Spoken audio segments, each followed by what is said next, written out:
So Baba Metzia is, this is all about, business ethics and when you find things and, what happens Okay. when people have disputes with regards to property and things like that. Yeah. So I think maybe Nedarim would be more interesting than others because it's something we use every day, In We what say way? bli neder this and bli neder that.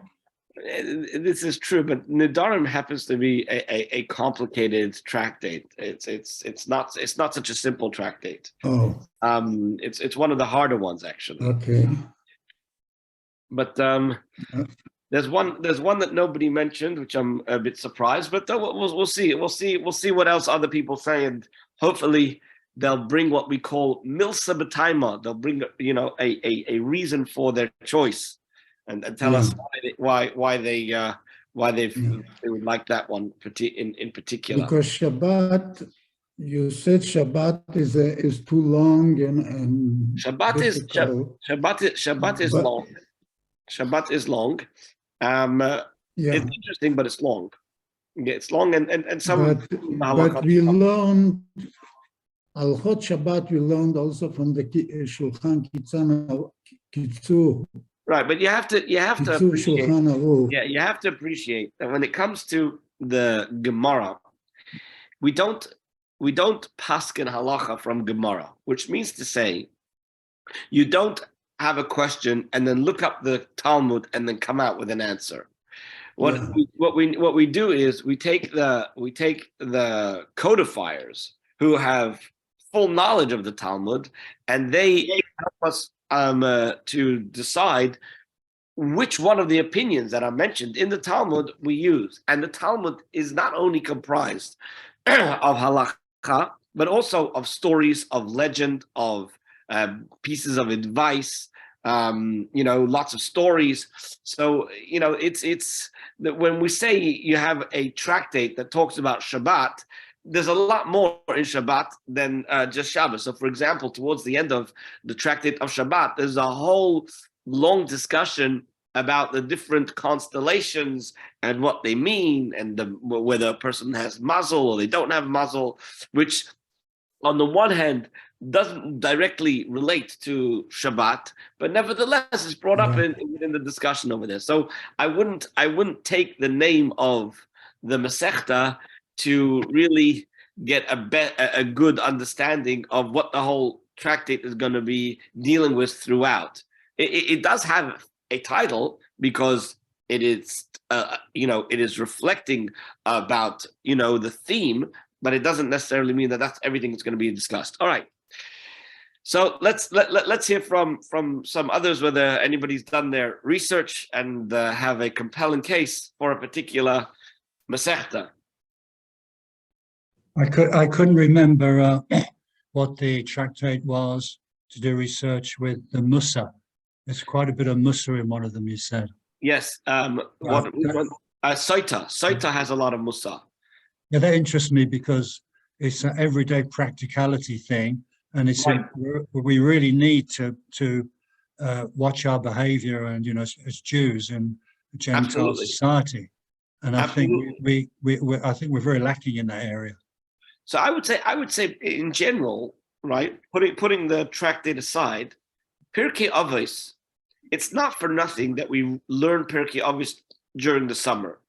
The summer weeks is when people are more out on the streets, and sometimes we mix in places that influence us, and so learning Pirkei Avos is really to try and help us, center ourselves and remember the ethics of our fathers. So Pirkei Avos is really, the go-to place for ethics. However, there's no doubt that throughout the Talmud, there are a lot of different ethical teachings that come up. I would say that Soita is one of the big places. So yeah, look, there's definitely a reason to consider Soita. I will say Soita is 48 daf, so it's not a long tractate, but it's also not from the shorter ones. but it's not. It's average. It's an average size. There are definitely longer ones. Is there anyone? Yeah, I just wanted to, again, I'm going to find the time today to go to the Jewish bookstore before Shabbos begins and review what there is on the shelves. And again, I'm still inclined to want to do Shabbat because again, it's to me very relevant. It's integral to our lives. And I've got to say, what we've been plowing through, quote unquote, with Chagiga, I'd like a relief. I'd like a relief from that. So you're not going to get. You're not going to get any reprieve. Not in Shabbos. It's going to be even worse. Exactly. Worse in what way? That it's confusing and sometimes contradictory. I don't know. No. It's very detailed, and it's very technical. It can become very technical. The laws of Shabbat are from the most technical halachos, and so therefore, they say that it's really, really difficult to keep Shabbat properly because of all the technicalities. Okay. And this plays out a lot in the Gemara. I mean, even when you start Shabbat, the first Mishnah itself, to start understanding, when this one sticks out his hand and this one puts in his hand, and the two domains, and one is Rosh Hashanah and one is Rosh Hashanah, and start understanding the differences and why in one case it's okay, in one case it's not okay. One case you're potter, but it's still asur. So it gets. From my perspective, and I don't want to appear to be heretical, but what we've been studying is history, right? And because of that, we can understand it from that time, right? Its relevancy to our living now, but it's part of the history. It's a little less confusing. I know, it would be a lot more satisfying for me. So that's what I'm saying. That is a good argument, and so based on relevancy, the what's being advocated over here right now for Shabbos is vote would be part of, again, so more greater relevancy because of the philosophical and some of the practical applications. Correct? Yeah. I mean, the saying of the fathers is something that we live with on an ongoing basis. Right. And that would be fine for me. Okay. So let's I'm going to put Shabbos down as one, and let's hear from others. I have it written down here already, but I think that you made a compelling case why Shabbos has relevance, and that's why there might be some extra satisfaction in learning Shabbat. Okay, fair enough. Okay, fair enough. Let me. This says. This is to Robert. If you want to have an idea of what of the different suggestions, what entails, I would tell you to go on, type in Wikipedia and just put Mesechet, whatever the name is, like Shabbos, Megillah, right, Sota, etc. And what it does is it gives you in the beginning, it gives you a very short paragraph on what is covered. Synopsis? Yeah. Okay. Yeah. Okay. So great. if you instead of having to go all the way down, I would tell you wait to go to the Judaica store to go and buy what you want, not so much to have to go through the discussion of what's what. So look at that on your computer first, and then go afterward. Right. I mean, I live right across the street from Aspa Clara, so that's not an issue for me. But but what he's giving you is a shortcut. He's saying, this is. We call it a life hack. A life hack. All right. Rabbi, I'd like to yes. A thought somewhat repetitive to my remarks the other day. Go for it. And that is that, as you pointed out here also, we don't really learn halakha applicable today from the Gemara for the reasons you've stated. For that, we learn Mishnah Brura or whatever. Mm-hmm. To me, my preference would be to focus on some of the shorter Masechtas again, just to see what the breadth of Gemara is, because a number of people, myself included, okay, have never been through the entire Shas. So I would like breadth rather than depth. So I would support, enthusiastically support a shorter Masechta. Okay. Fair enough. I mean, okay. Fair enough. Fair comment. And I have you down, and I have Tinus down. There are a few other short ones as well. Somebody before mentioned Makis, and no one here has mentioned Rosh Hashanah, but it's also an enjoyable tractate. But those are the shorter ones, and no problem. Let's just hear from a few others, and then my favorite would have been Nedarim, but yeah, you said Nadarim. Nadarim, it's not such an easy one, but I have it written down for you. But as Ezra said, if you want to we take our time, we probably can handle it. Right, but if you go to Google, as Ezra suggested, and you type in, for example, Nadarim, right, and or tractate Nadarim, and you might get a result on Wikipedia, right, saying Nadarim Talmud. I've just done it, Nadarim Talmud, and then it will tell you what give you a brief summary of what you're getting yourself into if you're going to start learning it. So you know what? I'll put the link in here. I'll put the link in. How do I share a link over here? There's got to be a chat here somewhere. Here you go. Yeah, there is chat. Yeah, right on the bottom, you can see it next to participants, and between participants and screen share. Participant and screen share. I don't have it. I don't know why. Well, here, put your cursor down and it'll pop up. You should have it. I got it, chat. Okay, here you go. Okay, so here's Nadarim, and give me 1 second. Let's do. Make the list. Right, this helps me. Yeah, 1 second. There you go. Look at Megillah. I have to tell you, with all of what I do, I'm still a novice at what we're doing relative to reading the different. The reason I'm saying that is because Nedarim we use every day, really. No, myself, I understand that. I know I say Bli Neder a couple times a day. I understand that, but if you understand that the idea of Nadarim over here is not only about saying Bli Neder, the tractate of Nadarim and the whole idea of Nadarim is very much in the context of when a girl makes an oath, and who can release her from that oath, her father or her husband, depending at which stage in the marriage, and what happens if, which places can neither of them make this hafarat Nadarim. It's not a simple tractate. Yeah, but that would be interesting to me. Okay, no problem. And so somebody's saying Megillah. So let me find Megillah. If you could do as many as you could, this would be excellent for me. I apologize for being a drag on everybody. No problem. Here, let's go.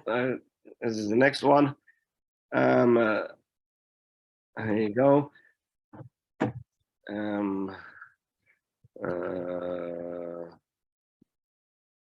So 1 second. 1 second. Right. There you go. Yeah, I'm bookmarking it now as you do it. Thank you. No problem. This is Marcus.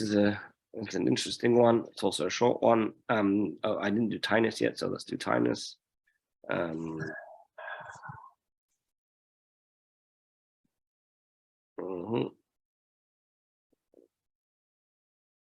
There you go.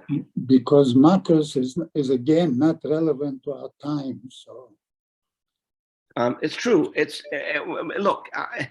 Here's the thing. As Rabbi Steinsaltz writes in his book, it's an excellent book.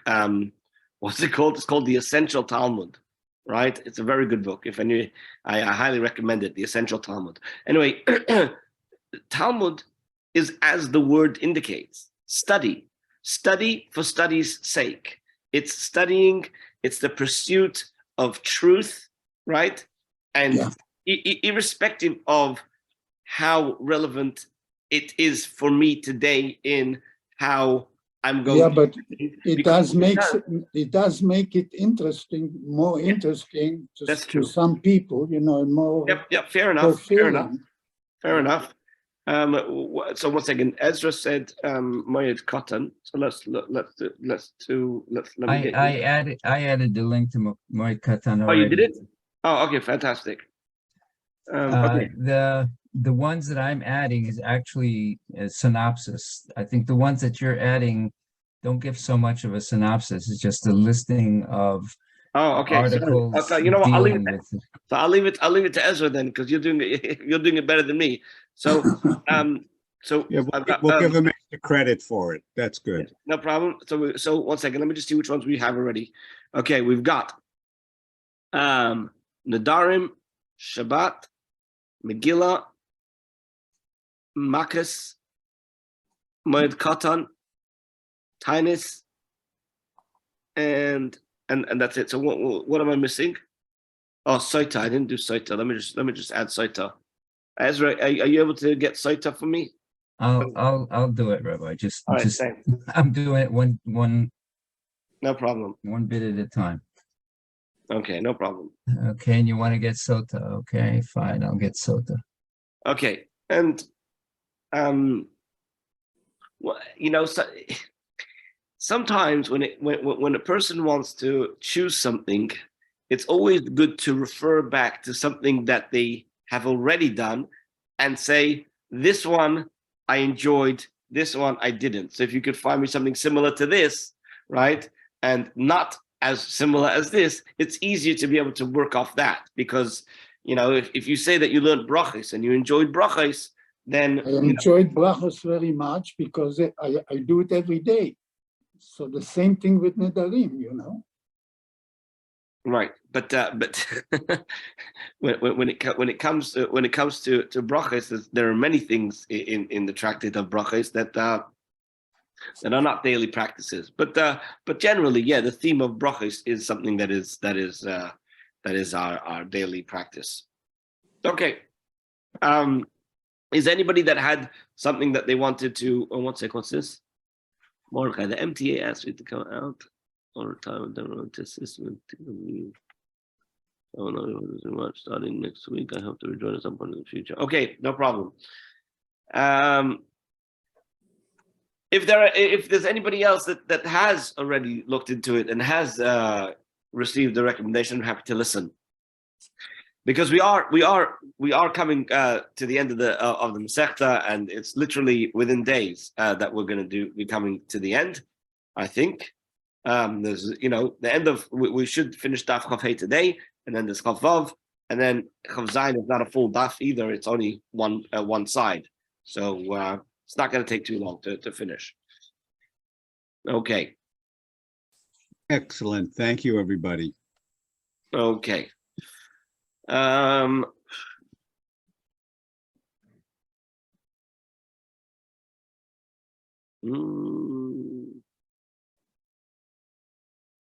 Somebody else mentioned at the beginning Sanhedrin, but Sanhedrin is very long. It's very long. It's very long. Over 115 but pages. People say that Makos is Sanhedrin Part B. So Rabbi, yes, are we going to have a siyum after we finish the Masechta? That is an excellent question. So Rabbi Smith says that he is planning on doing something like Ba'omer, and he was thinking of doing the siyum together with that, possibly. So we have to. I will consult with him and ask him what exactly he would like to do in terms of a siyum. But yes, of course, we will do a siyum. Be'ezras Hashem, with Hashem's help. Okay. I thought I was going to walk out with a final answer today, but obviously not yet. So, but those links are good. Please, everybody, save the links that Ezra put in. Ignore my links, because the ones that Ezra put in are better, because they give the synopsis. And then I guess Sunday when we meet again, please, come with your one preference, and hopefully we'll take it from there. Okay, we are now holding in the Gemara Daf Chof Hey Amud Beis. Okay, that's 25b, and we are holding just after the question of the question that was asked of Rav Sheshes, to which we gave no answer. We tried to give an answer, but we didn't have an answer. If you remember, just to go over it very, very, very briefly, that we asked the question of if a guy comes along and brings a barrel of truma oil, let's say, and it was late, it was after the season, so the Mishnah had said he's got to take it back with him. So we wanted to know, well, what happens if you ultimately took it in and you said, I'll put it on the side? Are you allowed to then use it? So Reb Sheshes is trying to bring one or two different answers to prove that you cannot, but we knocked off both of those answers, saying that you can't compare, because in the places where we said that you have to burn it, it is because you wouldn't be able to save that kind of stuff for the next season. But in a case where it was oil or wine, it's not clear whether or not, if you went and you didn't listen to the rabbis and you did accept it, whether you'd be able to keep it. So that's how we left off on that. And now we're up to the part of analyzing the next part of the Mishnah, which says, V'im Amar, if this Amaretz came along and he said, Hifrashti l'soicha revi'is kodesh. So he comes along and he says, I have over here a barrel of wine. This barrel of wine has a mixture. Which mixture does it have? It has a mixture of regular wine, regular wine, which is considered to be chulin. It has in it also wine that has to be taken as truma, right? So it has truma. It also, right, it has in it kodesh. So now, had there not been anything in there that was being designated for kodesh, we would have said, it's not in the season, we're not going to believe you. We're not going to believe you because it's not in season. But he comes along to us and he says to us, listen here, I know you're not going to believe me because we're after the season, but I just want you to know that a revius of wine over here is kodesh wine. What happens is that saves the whole barrel, which means to say we now believe you on the whole barrel. Why? Why do we believe you for the whole barrel? Because we say with regards to kodesh that we trust you a whole year round. And because we trust you a whole year round for kodesh, it's going to be a degradation of for the mizbeach to say we're accepting wine that you're going to take from this barrel as kodesh, although it is connected to a whole bunch of wine which we are going to say is tamei. So what, you're going to bring that onto the mizbeach? So because it's degrading to the mizbeach, to say that, we say that the whole barrel of wine or oil is kodesh. Okay? So that's what he says. So Neman, so the Mishnah had told us that we believe him with regarding to the tahara of all of the wine or all of the oil in the barrel, despite it being the season. after the season, and despite the fact that in it there's truma. Because for the chulin there's no problem, because even if chulin is impure, that's not a problem. The problem is only the truma. If we're going to say that it's impure, then the kohen is not going to be able to accept it. Okay, so now we're going to analyze this and try and look at other cases to see whether we can understand the logic. So he says, Tanan Hasam, we've learned over there in a Mishnah. This is a Mishnah in Ahalos, okay? And it deals with a Beis HaPras. We already learned what a Beis HaPras is. It's a field that was plowed, but we don't know whether there was a grave there, or we do know that there was a grave there, but we don't know where it is because the whole thing is being plowed over, okay? So now, here's the thing. One thing to bear in mind. In order for something to pass tuma in a way of oihel, which means to say that if you arch a roof or a covering over it, or even let's say a tree covers over a grave, if you go under the same tree, even if you're not next to the grave, the tumah spreads over you because it's like an oihel, right? That's only when there's an entire corpse there. However, if the corpse has been plowed, God forbid, and so therefore you don't have the whole corpse, you only have fragments, tiny fragments, so then we say you become tamei if you touch it, or if you carry it, but not if you make an arch over it and contract it through oihel, which means to say you could walk over it and not become tamei, but if you touch it, that's what we're concerned about. So Tanan Hasan, we learned over there in the Mishnah of Ahles, we learned the following: Moedin Beis Shammai uBeis Hillel sheboitkin la'osei haPesach. That what we do is Beis Hillel and Beis Shammai both agree that we will check a Beis HaPras for bone chip for the sake of the people who are on the way to make a Pesach offering, because when it comes to a Korban Pesach, there's only one day a year you can bring a Korban Pesach. Okay, 2 days a year because you have Pesach Sheni. But ideally, there's only one day a year you can bring Korban Pesach. And this Korban Pesach is a very important Pesach. If you intentionally don't bring a Korban Pesach, you chayav kares, right? It's very serious, okay? So now, the problem is you have a serious time constraint. You know, you left your house and you thought there wasn't going to be any traffic on the 95. And guess what? There was traffic on the 95. So now what do? So there's a Beis HaPras, right? And the only way to get to Yerushalayim in time, right, is to take this Beis HaPras. Now what's the problem? The problem with the Beis HaPras is, ideally, the rabbis said that a Beis HaPras can convey tumah. You become tamei if you go through a Beis HaPras. That's why we said in our Mishnah that we don't trust the people from Galil, not because we don't trust them, but because they've got to go over the land of the Kutim, and we consider that whole space like a Beis HaPras because they don't mark their caves, and therefore we're very worried. We're very worried about you contracting tumah. Now, we're not talking about bringing your carbon through this Beis HaPras, right? We're talking about you yourself traveling from, let's say, the Galil to a Beis HaPras, or somewhere, wherever you are. You're walking through a Beis HaPras to get to Yerushalayim. There you're going to buy your carbon Pesach, and there you're going to offer it up. So now, you are already tahar, right? You already somehow... You know, you had the ashes sprinkled on you a while ago, right? And you've made sure that you haven't come into any tumah whatsoever. But now you're making your way to Yerushalayim, and you've got a Beis HaPras in the way.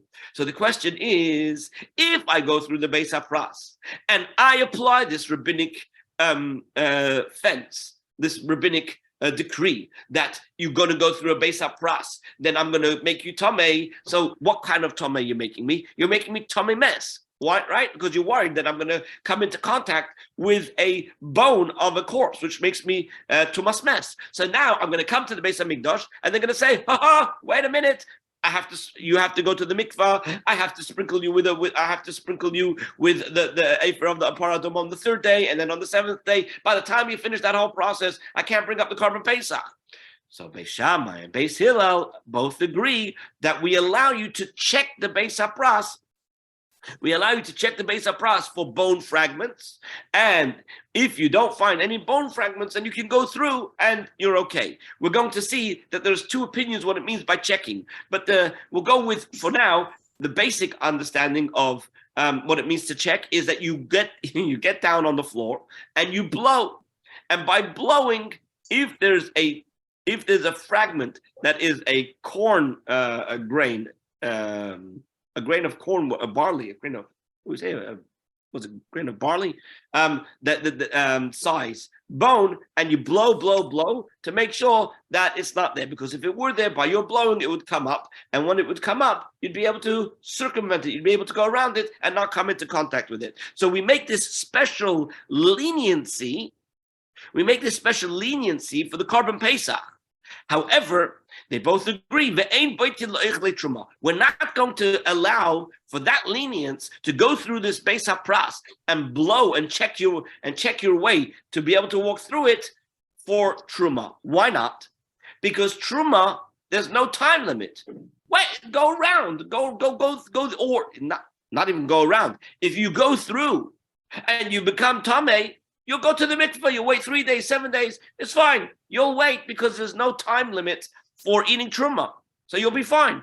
So that's what Beis Shammai and Beis Hillel agree, okay?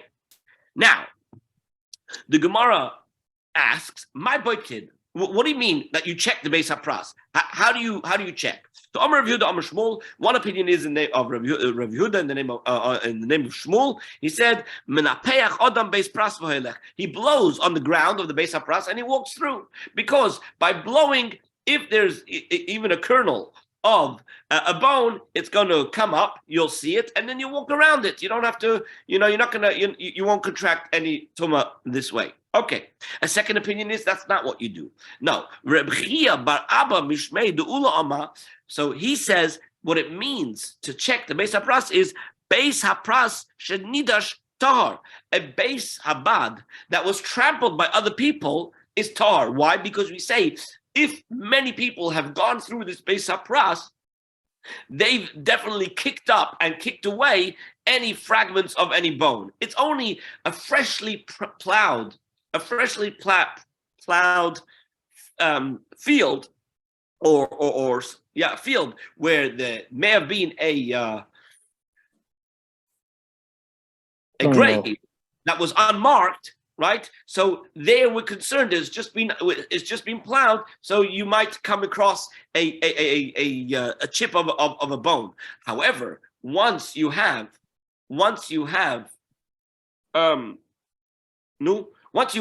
many people walking over it, that's okay. And that's what it means boikin. You go and you check and you look, and if you see that many people have walked through it, then you can walk through it. So he says,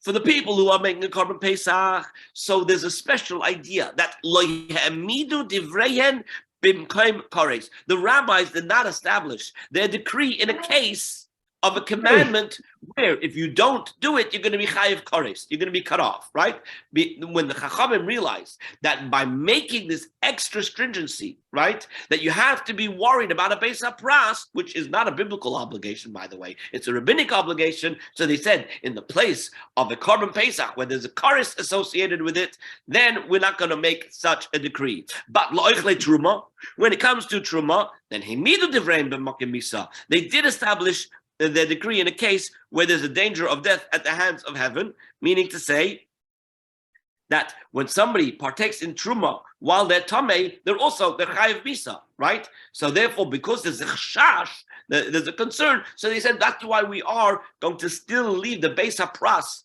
decree in place when it comes to truma, but not with regards to the korban Pesach. So now you're going to see how this all ties in to our Mishnah. We brought this for our Mishnah. So now we ask a question. What happens as follows? Badak lepischoi. I'm on the way to Yerushalayim to bring my korban Pesach. So I checked for the purpose of bringing my korban Pesach, and I didn't find any bones there. Can I now, when I'm in Yerushalayim, now that I've been through the Beis HaPras and you're letting me bring up my korban Pesach, can I also eat my truma? Right?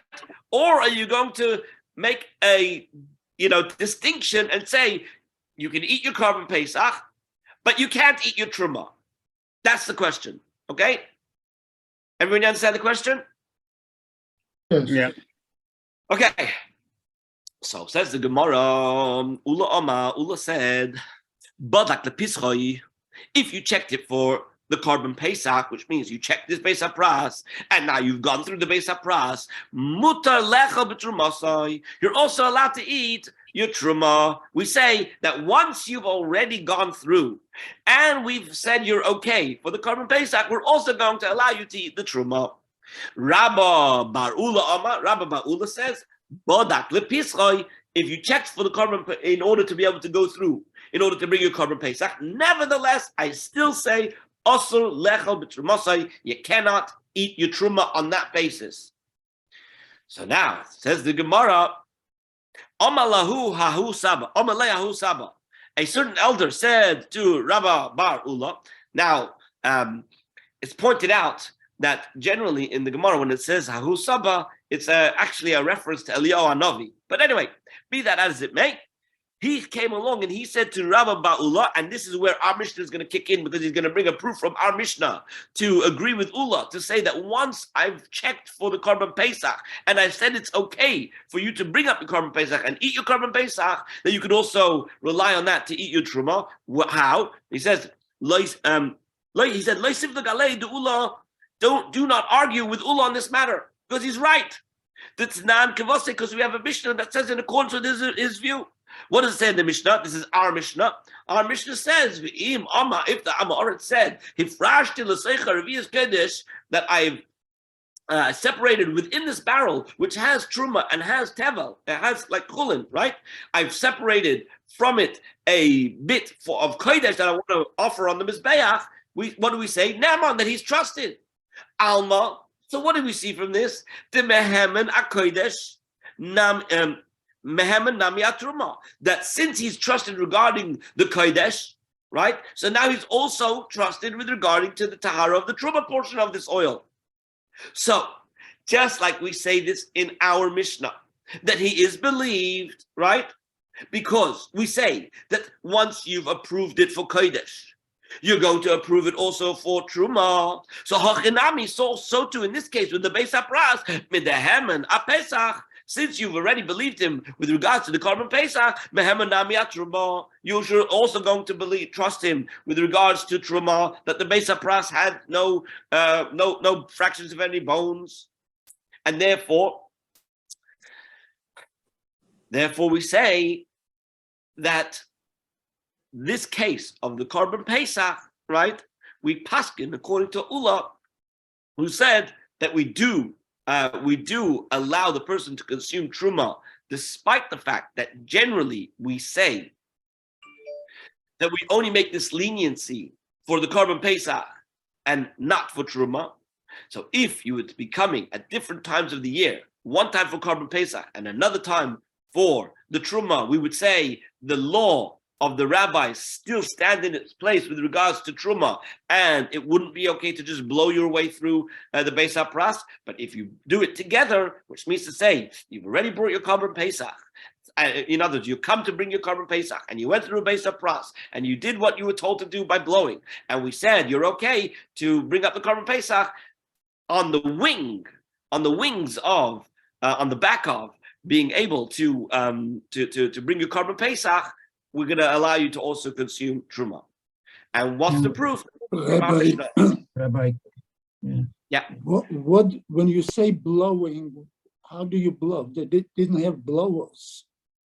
That's a very good question. It's hard to imagine. They did. They did?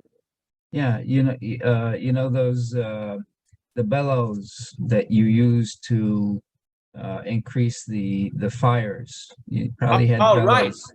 You could actually use those to blow in front of you, blow the dirt that's in front of you. But so you know these things that they open up like this, and you I know them. So maybe they could have taken one of those and used that to blow in front of you to like kick up, so to speak, the dust and the earth. Yeah. If there is anything there, you'd if see it. If there was no rain, yeah, maybe. Right. Rabbi, is that like a fan? Some kind of it's a bellows, a bellow. Yeah, you squeeze it and it blows air out to the front. When you open it up, it takes air inside, and when you close it, Oh yes, I remember. There's an opening. Yeah. There's an opening at the end. There's no, when you close it, it pushes the air out. They use them for fireplaces. They use them for fireplaces. That's correct. In Europe, Okay, but my question, Rabbi, was a different story. Why can't they use a kal vachomer in a situation if you're going to bring both of them there, and you're being chamur with respect to karet on the Pesach, then for sure you'll be okay for the truma if you're bringing them both together. Because kal v'chomer only works when the both cases are, it's like all things being equal. But here, it's not all things being equal. Kal v'chomer doesn't work if you have what's called a pircha. A pircha which means you can argue against it. And the reason why you'd argue against it is the only reason why we're allowing you is because there's a time limit on the Korban Pesach. There's no time limit on Truma. And so therefore, here we don't have a choice, right? And you're going to be chayiv kares if you don't eat the Korban Pesach. Whereas Truma, you're not chayiv kares if you don't eat Truma, and you're not chayiv kares if you wait a week to go through the purification process. And therefore, we're going to say we're leaving our extra stringency in place because there is a solution. There's a recourse for you of how you can get to Iyar Truma. You just have to wait a week.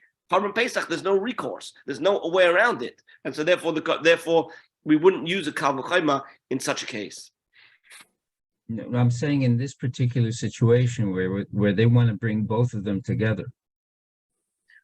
So in this case, first of all, we do say that you allow them when you bring it together. That's how we paskin.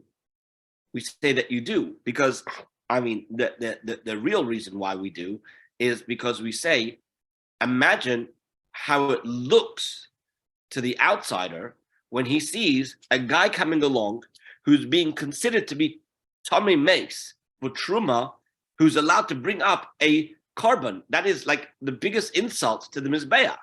You're saying Truma, he's not good enough for Truma, but he's good enough for me for the Mizbeach. And so that was because that's degrading to the Mizbeach. Therefore, when he brings it together, we're going to allow it. And it's the same principle when it comes to the barrel of wine and oil. We're saying it's degrading to the Mizbeach to say that I'm pouring on the Mizbeach, whether it's oil or wine, right, for the Nesachim. It's a disgrace to say you're going to take from a barrel which is considered not good for Truma, right? But you're going to say, oh, but that's okay for the Mizbeach. So because it's degrading, so therefore we say we're going to allow it to be good also for Truma. Okay? All right. Kadeh yayin and kadeh shemen. This is the next part of the Mishnah. The next part of the Mishnah says that with regards to jugs of wine and jugs of oil, right? What did we say? We said that if it's during the pressing season, we accept it. If it's after the pressing season, we won't accept it, unless he comes along and he says that there was a revius of kodesh in it. Okay, so now we're going to look at not the wine and the oil itself, but what's the status of the barrels, the vessels that they were brought in. So he says, Tana, it was taught in the Brisa, ain't nemonim, amaratzim are not believed, they're not trusted, loyal kalkanim, neither regarding the status of the jugs, the loy ala truma, and not regarding the status of the truma. What did we say generally? We said with regards to kodesh, they're believed a whole year round, but with regards to truma, they're only believed during the season, but not after the season. And with regards to the jugs, they're never believed. They're never believed with regards to the status of the jugs, which sounds a little bit strange, sounds off. What do you mean? How can a guy come along and bring something, and we're going to say that it's okay, but we don't trust you with the status of the vessel that you brought it in? So that's what the Gemara is going to analyze now. Frank the Gemara, kankanim demai, right? These jugs, what are they containing? If you're going to say these jugs are containing kodesh, so this would not make sense. Why? Because migu de mehemen a kodesh, since you've already trusted them with regarding to the kodesh that's inside of them, mehemen naman kankanim, then you should trust them also with regarding the tahara of the jugs in which they're contained. So obviously, this brisa that we just quoted cannot be referring to kodesh because it just doesn't work.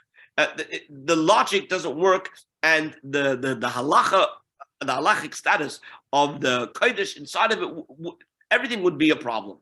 So therefore, because remember, with regards to kodesh, we're usually very stringent. Okay, but I just want to explain something with regards to kodesh. When a person is bringing kodesh, right? We believe that what they do when it comes to putting their kodesh into a vessel is the custom they have is to immerse the kelim into the mikvah. And because that is the custom that is practiced by everybody, whether you're a chaver or whether you are an am haaretz, right? So therefore, we're going to trust you that the vessel is going to be okay, and the kodesh wine is also, or oil is also going to be okay. So why do I trust you with the wine and the oil? Because the custom is to immerse these vessels into the mikvah. So if that's the premise, if that's one of the premises at least, of why I'm trusting you, of course, if I'm going to trust you on the wine or the oil, I'm going to trust you on the vessels that you brought the wine and oil in. So what are we going to be talking about? Elo kankanim de truma. We'll have to say that what we're talking about is jugs that are containing truma, right? Now, what did I say about the truma? Again, outside of the season. I said with regards to truma, I don't believe you with the truma. I don't believe you that they're okay. So he says, but that's not going to work either, because I don't need you to tell me that, because pshita, it's obvious. Hashta truma lemeheman. If now, with regards to the truma, which at times I do trust you, but in this particular period of time, I don't trust you. If I'm not even trusting you now for truma, which sometimes I do trust you in, so then certainly the vessels, I can kind of meheman. Am I going to trust you about the vessels? I'm certainly not going to trust you. So therefore, I don't need to have a brisa to tell me that they're not trusted on the vessels. I can know that myself logically, that if I'm not going to accept the truma at this period, I'm certainly not going to accept the vessel in which you put the truma, right? So the Gemara says, you want to know what the Bryce is talking about? It's talking about when people bring kodesh. And what did we say about kodesh?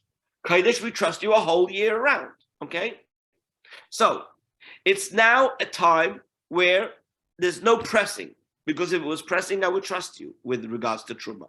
So we're saying it's a time of the rest of the days of the year, outside of the pressing season. And you brought to the Beis HaMikdash what? Kodesh. And I trusted you with the Kodesh. But now that you've handed over the Kodesh to the Beis HaMikdash, you took back your vessel. At this point, I don't trust you anymore to say that this vessel is still tahar. You've already emptied it from the Kodesh. You've emptied the barrel of wine, or you've emptied the barrel of oil. Now I don't trust you anymore with regards to these vessels to say that they're still tahar. That's one point. And another point is ubemelein de truma ubeshas hagitos. And I don't trust you with regards to full vessels of truma during the pressing season. Wow. Okay, this is hard to understand. It makes no sense, but follow me.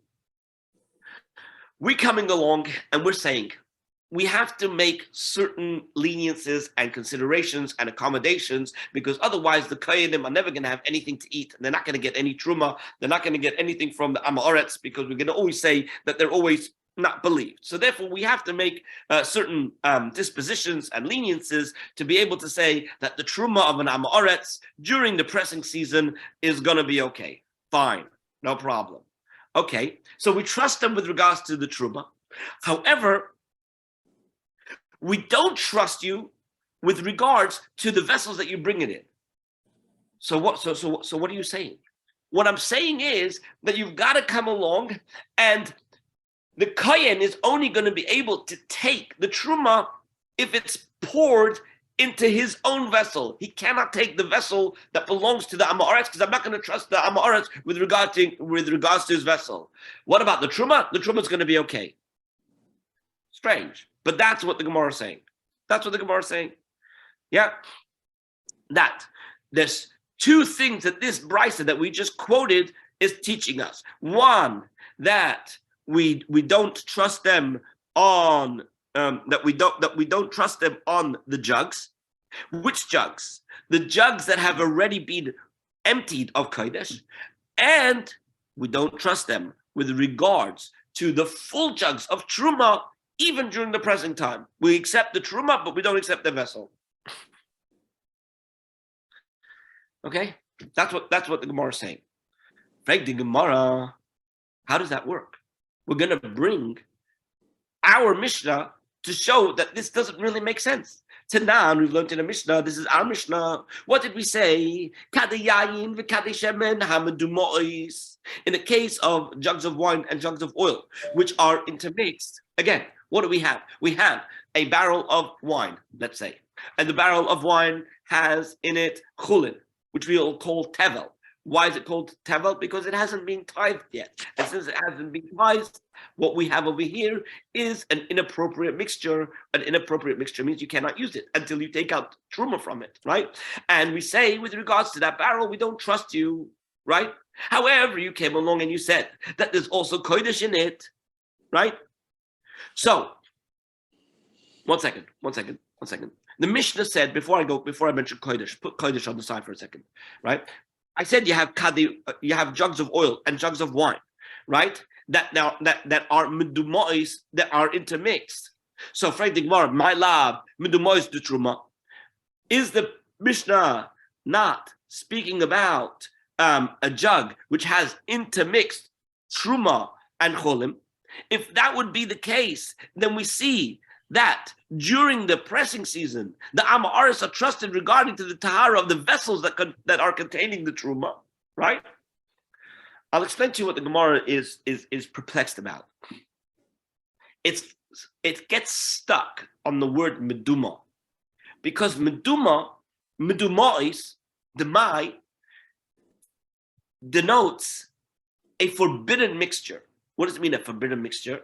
It means no one can eat from this or drink from this, consume from this barrel until the truma is taken out, okay? So this becomes a forbidden mixture until you take out the truma. It is a forbidden mixture. Now, the term forbidden mixture only applies to tevel and truma, okay? It doesn't apply to kodesh. Kodesh, right? Kodesh, how do I explain this? Kodesh is something that's taken voluntarily, right? You take from your chulin wine that has already been tithed, and you take from that and you offer it up on the mizbeach. That's fine, but I wouldn't call it a forbidden mixture, right? It's not forbidden to drink a whole barrel of wine if you haven't taken kodesh from it. So the fact that the Mishnah mentioned kadei yain v'kadei shemen, right? It mentions that there are jugs of oil and jugs of wine that are intermixed, and seemingly that would only be a term that could be used to refer to wine and oil that has chulin and truma, and yet we say that during the time of pressing, we accept the vessel. That would contradict the brisa that we just mentioned over here, that we don't trust them on the vessel of truma. So, and for the Gemara, Amri de Bei Rebbe Chia, the people in the academy of Rebbe Chia answered, no. When it says medumais, it's not referring to the intermix of just truma and chulin, but rather it's medumais the kodesh. It's intermixed with kodesh and chulin.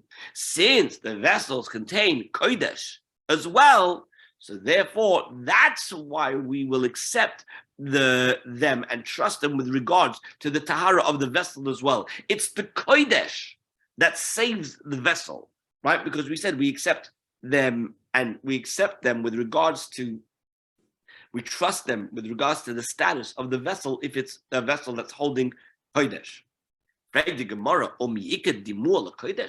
Is there such a concept of dimua when it comes to kodesh? Certainly not. There's no such thing as dimua by kodesh. Dimua, the mai, only applies to Truma.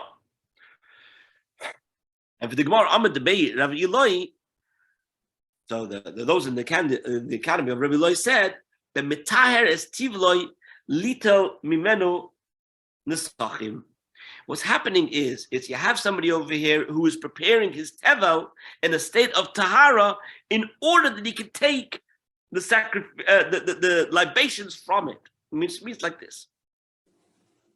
It's true. The reason why I'm calling it a dimua is because truma hasn't been taken from it. That's true. And that's why I'm calling it dimua. However, why is he preparing this wine in a state of tahara? Not for the truma. He's preparing it in a state of tahara because after he takes out the truma, he wants to then take out kodesh and bring it on the mizbeach. So I'm calling it dimua because technically it is dimua because you still have mixed in it the truma that has to be removed, right? That has to be given to the kohen. But the reason why I trust him is because he's preparing all of this in a state of tahara to be able to then take from it and bring it and use it as libations on the mizbeach. Okay. So that's the end of this shtickle Gemara. 1 second. And so there's no contradiction. There's no contradiction between that brisa and this brisa. They both basically say the same thing, that once I'm going to believe you with regards to Kodesh, on the wing of that, on the basis of that, it's a migui, because since I'm already going to believe you for Kodesh, I'm also going to believe you with regards to Truma. Okay? I'm accepting that the vessel that you prepared with Tahara, that from which you were going to bring a libation, I'm going to accept the Truma from that as well, because and I'm going to accept the vessel as being okay, even though there's truma in it as well, because I'm accepting it that you have prepared it properly for Kodesh. Okay, last shtickle before the Mishnah says the Gemara. It said in our Mishnah, Koidem Lagitay Shivim Yom, that prior to the wine press season 70 days, that we said that there's this special period of time during which we will believe the Amoretz. It's 70 days. So we learned from this, Amar Abaya, Shema Mino, from here we learn that Dinahu, it is the law, the Alvoi Arisa Lemitrach Aglufe, that it's an obligation of the sharecropper to busy himself with the preparation of vessels, i.e., toveling the different vessels into the mikvah. What is a sharecropper? A sharecropper is one of the people who basically doesn't get paid to work the field, but his pay comes from getting a share of the crop that is grown in this field. So now, with regards to him working on the field, the balabas can tell him and force him from when it gets to 70 days. From this point and on, you have to go and take your kalim, whatever you're going to be using to gather the crops, etc. You have to take it to the mikveh and you have to immerse it to the mikveh. Shivim yemin mikame me'atzarta, 70 days before the time of the pressing. That's what we learn from this Mishnah, that it's the law that you force the sharecropper to go and immerse his kalim into the mikveh. And I think we'll stop here. By the Mishnah, a good place to stop. And I wish you all a wonderful Shabbos. And Shabbos, everybody. Good Shabbos, Rabbi. Good Shabbos. Thank you, Rabbi. Thanks, Rabbi. Shabbos. Safe and healthy. Bye-bye. Thank you. Everybody. Thank you, Rabbi. Shalom, everyone. Everybody. Shabbos, everybody. Shalom.